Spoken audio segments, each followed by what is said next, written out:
time ago in a galaxy far, far away.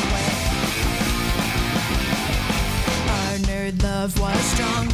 It's gone astray. Hello, and welcome to the Holochronologist podcast. I'm Alyssa. I'm Ben. And we are here to guide you on the chronological journey through the Star Wars universe. This week, we will be looking at two of the books in the High Republic that are aimed towards a bit younger audience. So we have our young readers book, The Great Jedi Rescue, as well as the junior novel, A Test of Courage. It's got pictures and stickers. So first, timeline check-in. We're still at 232 BBY, and both these books are happening concurrently with The Light of the Jedi. Great Jedi Rescue is happening at the beginning, as it is an adaptation for young readers of basically the first part of The Light of the Jedi with the Hetzel system and saving everything going on there.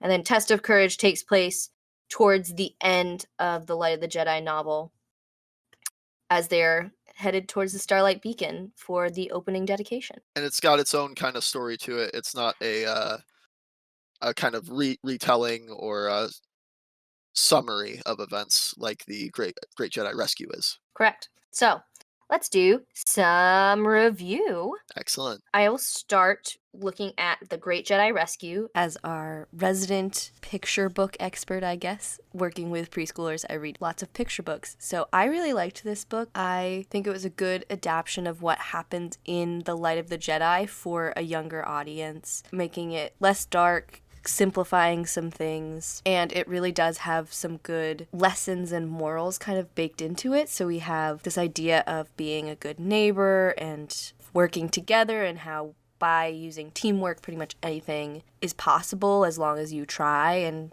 to never give up. And I think those are some really good morals, and they're in Light of the Jedi as well, I think. But children's books often, they have to be more explicit, less subtle, and I think this book did a good job of that.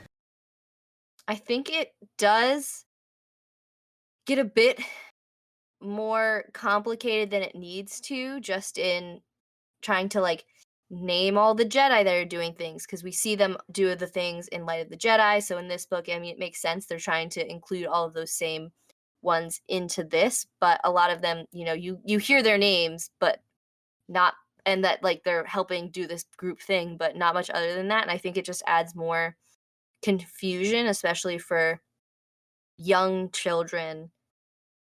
It could have really been simplified down to 4 Jedi. You got Buryaga, who kind of discovers that there are people in these anomalies, and then you've got Triss, who's good at connecting all the Jedi for their greater goals, and then you've got Bell and Greatstorm, who are handling things on a more personal level. So it may have been a little overly complex, but it does handle most of the key points. Yeah, and other than that, it's really good. And the writing also, there is a lot of text per page, but there are also highlighted sections. When reading it, you can simplify it as you read and kind of stick to those bits of highlighted and using the images really to tell the story. It's got that versatility with the way they did the layout and design, which is nice. I might have to take this in and read it to one of my preschoolers who is a big Star Wars fan, so he'd probably like it. Careful, it might take those Buryaga stickers. Ben, do you want to take a crack at reviewing A Test of Courage? Yeah, sure thing. Minus spoilers. Well, I guess I should first say about Great Jedi Rescue. If you got kids, it's a great pickup. If you don't, just read Light of the Jedi. You'll get all the same story points. Unless you just like picture books. The illustrations are beautiful. Yeah, the illustrations are really great, done by Petur Antonsson. He also did the illustrations for Test of Courage, which we'll do our non-spoiler review of right now. I thought it was pretty good. It obviously isn't going to have the breadth and depth that you get out of the big novel Light of the Jedi, just because of the target audience and length. But again, that's because of the target audiences, so nothing wrong there. But I still thought that it was really great. And I particularly appreciated the scope and the stakes that these characters are up against. I think that a lot of issues with a lot of young adult novels is you have 4 10-year-olds trying to save the galaxy, and that's not really where we're at here. I think that it's the perfect kind of stakes level of you've got 4 14 to 16-year-olds trying to kind of survive on their own and make their way back to the Republic. The stakes level is nailed perfectly. There's no kind of like unbelievable feat that these characters are doing. It's all very, very in line with like kind of the skill level of the characters. And I think that that's really great, while also providing room for these characters to grow into characters that could be handling galaxy-wide problems because of how much room these characters have to grow, and the baseline level that these characters are at is like they're good and they feel strong, but they don't feel unbelievably so. Definitely. It's for kids saving themselves, not for kids saving the world or the universe. Yeah, I really enjoyed it. I really enjoyed our 4 main characters, 5, I guess, if you include the droid, which I guess you should. I really liked the breadth of the differences between them. You had a prodigy Jedi, you have a Jedi Padawan that's not quite sure of himself, or what he's doing. He doesn't believe in himself. Dealing with great loss. Both him and then Honesty, who's also still training. He thinks he knows where he fits in and he's going for that, but his worldview is changing greatly being out here on this adventure. And then you have a young science and technology minded girl who just wants to know how things work and wants to see what she can do and what can be accomplished. And they all work so well together. They all have their own skill set while not being, overpowered for being young children. Or they're not young children. They're like tweens, basically. They range from teen to tween. Cool. So I guess it's getting into spoiler time, where we'll go over the actual events of A Test of Courage. So if you have not read A Test of Courage, but you would like to, now's the time to stop, read it, or listen to the audiobook, whichever you choose, and come on back. But if you want to hear what this is about or hear our thoughts on it, if you've already given it a read, keep on listening. It starts off with Guishi and Clineth, who are both Nihil pirates, which immediately I was like, we're back in it. More Nihil. Big fan. Can't wait to see more Nihil. For those of you that didn't listen to our previous podcast, they're basically like these Mad Max chaos pirates, which is a really, really good aesthetic. They fill a hole in Star Wars that I didn't realize was there, but I'm very happy and didn't realize how much I needed, but I actually did, I think that they're really cool villains, and I'm really excited to get more of them, which right off the bat, we're getting more of them in the young adult novel. And they are tasked by Kassav to sabotage this ship called the Steady Wing, which is a luxury yacht currently under the employ of the Republic to take some ambassadors from Dolnan, to take them to Starlight Beacon to see if they are interested in joining the Republic. And so these Nihil are tasked to sabotage that ship so that these ambassadors cannot get there, as the Nihil wants to keep this region of the Outer Rim separated from the Republic so that they can continue to go on their like chaotic raids and stop the Republic from getting kind of a foothold here. Moving on to kind of the opening events of the book,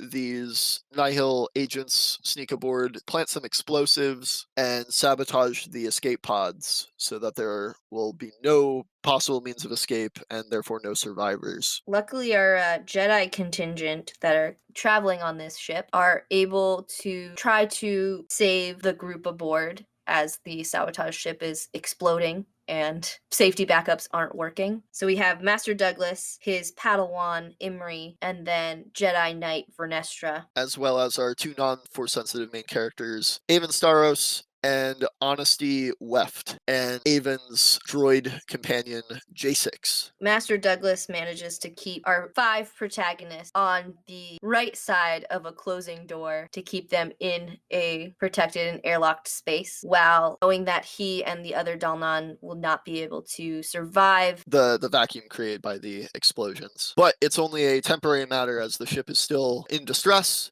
So these characters make their way to a docking bay where they find a... they found a maintenance shuttle that some of its comms were down, its navigation was down, but they were able to get off of the ship before it totally exploded into debris. So down in navigations, down comms, they're kind of stuck in the middle of space, far from any other places, adrift and alone. But Imri has done some training with his master on some force wayfinding, which even Vernestra says is very rare. And it kind of feeds off of Imri's like special ability, is he's very connected with emotions and sensing life, which is why he's particularly well suited for wayfinding. And basically what he's doing is he's sensing for any signs of life in the vast emptiness of space surrounding them so that they can find a heading to head towards hopefully some sort of civilized planet, or at least a planet where they can land on and kind of get their bearings before searching for the Republic and making their way back to civilization. Yes. So Imri is able to eventually sense a small area that has a bunch of life on it. They're able to pilot their ship towards it and land on this moon. They figure out that it is moon 231234, which is named Wevo. It's in the Haleep system, which is where they started their kind of journey from. They crash on the planet, or on this moon, and they immediately begin looking for shelter because they realize that they're on this like floodplain. And as they're searching, it begins to rain, and Honesty figures out that it's the rain is actually acidic, and it starts burning away his like the sleeves of his jacket.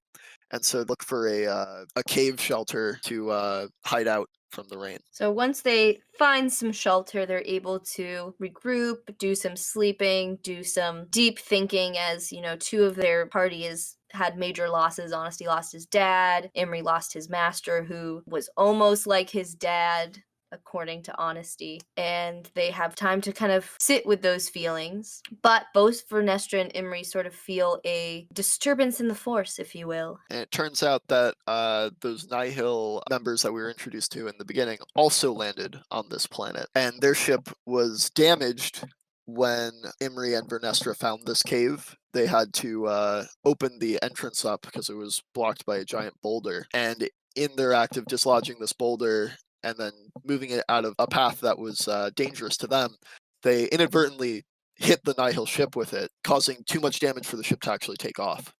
So the Nihil are also kind of waiting to have a like rescue team come get them. With these people who, you know, killed their father or father-like person, Honesty and Imri want to go and get vengeance. They want revenge. They don't want these creatures, almost, is kind of how they view them, to cause any more damage. And this kind of shows us the downside of Imri's force power that really puts him in tune with sensing life and emotions, is now he's getting like these overwhelming feelings from Honesty's anger towards these Nihil, and it's feeding his own, and it kind of he can lose himself in other people's emotions. And so he comes up with this plan to sneak out of the camp with Honesty to go and kill the Nihil, because he firmly believes that they need to die to pay for what they did to the Steady Wing. They head out at early dawn once the acid rain has stopped. And, you know, being fueled by anger doesn't usually get you very far. So Honesty and Imri, well, with the greatest intentions to, you know,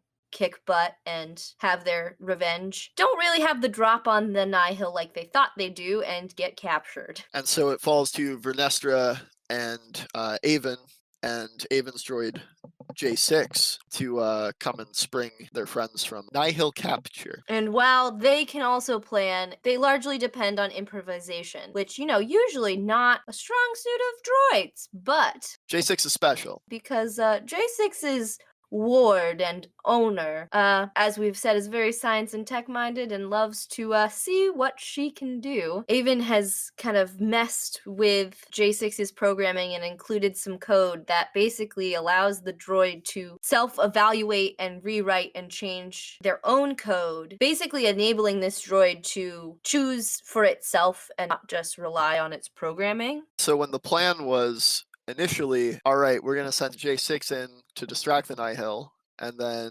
Vernestra was going to sneak inside and free Imri and Honesty, and then kind of capture the Nihil by surprise. J6 decides to take a more direct approach and just takes out 6 guns that were hidden on their person, because we find out that J6 isn't actually a nurse droid or a protocol droid, but is actually a bodyguard assassin droid with some protocol droid programming. The droid is able to dispatch of Guishi, the bigger Aqualish Nihil member. Vernestra is fighting Clinith Da, the other Nihil, and it's not necessarily looking so good in Vernestra's favor, but then all of a sudden, Clyneth just is not able to breathe. Because Imri, freed by J6, comes storming out from the Nihil ship and is force choking Clyneth, which allows Vernestra to avoid danger, but in using the dark side of the Force, Imri runs off. He realizes that Vernestra is not going to like that. So, of course, battle ensues. Vernestra traces Imri down and finds him in kind of a part of the jungle, and Imri comes to the decision that he's kind of so fueled by his anger and the rage that he is still holding on to from honesty. He comes to the decision that these pirates need to die, and if Vernestra wants to try to stop me, then she has to die too. And they get into this big lightsaber fight, which Vernestra, being a full Jedi Knight, already kind of has an edge up on Imri. But what really gives her the edge is that her lightsaber has a switch that allows it to actually become a light whip, which is pretty cool. And it gives her this kind of edge in the combat and allows her to destroy Imri's lightsaber and take him back to the ship defeated. Once the Nihil have been tied up and restrained, and Imri's kind of sitting sadly in a corner, regretting what he's been doing, they're able to send out a distress call to the Republic, and they're able to have a rescue party come save them. Led by one of the coolest Jedi that I'm really hoping that we get more of is Jedi Master Skier, who's a Trandoshan Jedi that we met at the end of the Light of the Jedi novel. He's missing an arm from the events of that novel, but we find out that what's really cool about Trandoshans is they actually regrow limbs, which is super neat. So he's in the process of regrowing his arm, and he calls for other Jedi and is able to get all of these teenagers up to the Starlight Beacon. Yes, so they're safely taken to the Starlight Beacon. The Nihil are taken to be given a fair trial and receive the justice therein for their deeds. But Imri's still pretty bummed because he feels that he touched the dark side, and he's really nervous about that.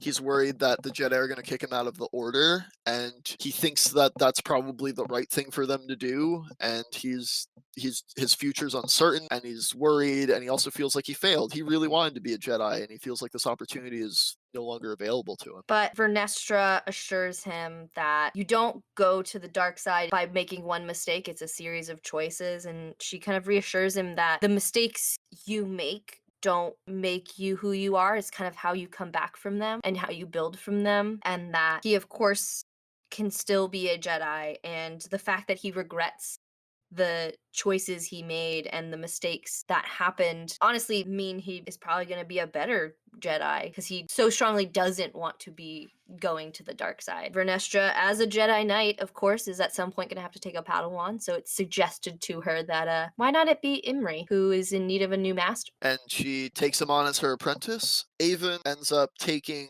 the broken components of Imri's lightsaber because she likes to tinker, and she had been trying to get her hands on a kyber crystal for a very long time. So she's able to steal off with those parts, which will most likely lead to something big. I don't know what it will be, but her character definitely has room to grow into a character who has a huge impact on the galaxy, and I'm sure that something that she makes will be very, very important to, at the very least, the High Republic era. I think we might even see it resurface in like later stories, later comic books that might take place like during the Empire. And then we have Honesty, who at the end of this book says to Avon that he wants help getting himself in front of the Senate so that he can speak to what the Nihil are doing and be the representative for the Dalnan, and he's interested now in having his planet join the Republic. He has seen what can happen when groups work together to accomplish things and to fight the evils of the system, and that they're there to protect each other. He's really interested in making sure that that voice is heard in the Senate. So you see him kind of going from this very like independent career to going more, diplomatic and more of a team player and joining the Republic. Yeah, that basically covers the events of the book. We do get kind of this little hint at a future villain, Karazu, which is a female Quarren that we meet at the very end, who was kind of the head of Guishi and Clyneth, and it's I guess it's implied that she's going to be doing some more Nihil evils. The good old Nihil evils. Good old Nihil evils. Okay, any other predictions you would like to voice? I think that J6's ability to kind of rewrite her own programming is going to lead to something. I'm not sure what it will be, but I think that it was an important thing to bring up in the book, and I think that it's going to lead into something bigger. Yeah, definitely. A sarcastic droid, just what we all need. I would love to see some of these characters in the future, I think, because they're all so young and they all have so much they could do ahead of them and like so much power they could grow into. I'd be very excited to kind of see more of them. Absolutely. I think that they can definitely grow into a group that has even higher stakes of planet-wide, galaxy-wide impact, and I'm glad that we didn't start off with that. Yeah. I think that that was a really smart decision by Justina Ireland. I think that she did a really great job setting the stakes, and the pacing of the book is really good. All right. It's time for Whoopsie Wikipedia. Oh yeah, hit me. What do you got? We've got Rin, which is a species in the Star Wars canon. They're known for their white hair and prehensile tails. They are humanoid, just like us if we had tails, I guess. Pretty cool. Yeah, they've only appeared a couple times within the current canon, so they're in a Choose Your Destiny book, and then they're also in Catalyst, a Rogue One novel. Very cool. But they appeared a lot in Legends, and so it's kind of nice to see them at least represented in some current canon literature. Yeah, it's cool when they bring good aspects of the old Legend stuff into the new canon. Certainly. They did it with some of the Mandalorian stuff. They did it with Thrawn. It's always exciting to see that stuff. Okay, so next up on our podcast, in 2 weeks, we're going to be looking at Into the Dark by Claudia Gray, which is a novel that's coming out. If you're listening to this on the day of release, today, February 2nd. Woo! So we'll be coming at you in 2 weeks with our discussion and thoughts on that. I'm excited. Claudia Gray, for those of you who don't know, wrote the Master and Apprentice book about Obi-Wan and Qui-Gon, which we will be getting to probably rather soon on the podcast. But it's great. It's fantastic. I loved it, and I'm excited to hear what she has in store for us this time. For sure. All right. Well, special thanks to the Great Jedi Rescue author Cavan Scott and illustrator Petur Antonsson, and for Alyssa for reading it to me. You're welcome. And special thanks to the A Test of Courage author Justina Ireland, again with illustrations from Petur Antonsson, and to Keylor Leigh for reading that one to me. And I would like to thank the Thundering Asteroids for their song Frack Off, which we use as the intro and outro of our show. Now you can get our podcast wherever you happen to get your podcasts. iTunes, Google Podcasts, Stitcher, anything. You should be able to find us as Holochronologist. We are everywhere. You can find us on YouTube and Facebook using Holochronologist. And you can follow us on Twitter and Instagram at Holochroncast. And please feel free to drop us a line at our email, holochronologist@gmail.com. Say hello, ask us questions, say hi. We would be happy to answer any questions you have. All right, you'll be hearing us next time. Bye. All right, thanks so much for listening. You're not the droid